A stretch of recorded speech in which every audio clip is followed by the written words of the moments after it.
মহাশিবরাত্রির একটি এমন রাত যেদিন স্বয়ং ভগবান শিব পৃথিবীতে নেমে আসেন আপনার শক্তির সাথে এক হবার জন্য।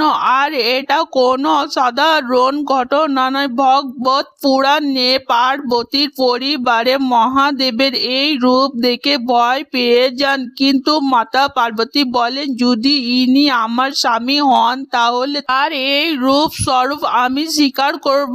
আর যখন মাতা পার্বতী এই কথা বলেন তখন ভগবান শিব এই পৃথিবীতে সব থেকে সুন্দর রূপে পরিণত হয়, যাকে চন্দ্রশেখর বলা হয়। দুজনের মিলন হয় আর সেই রাতকে মহাশিবরাত্রি বলে। এখানে পার্বতী হলো আপনার ভেতরের শক্তি আর আপনার জীবনের সমস্যা, দুঃখ, কষ্ট সব কিছু হলো ভগবান শিবের বৈরাগী রূপ, যা দেখে আপনি ভয় পাচ্ছেন। যদি আপনি মাতা পার্বতীর মতোই একে স্বীকার করে নিতে পারেন তাহলে সমস্যাগুলি চন্দ্রশেখরের রূপ নিতে পারে। সবাই বলো হর হর মহাদেব।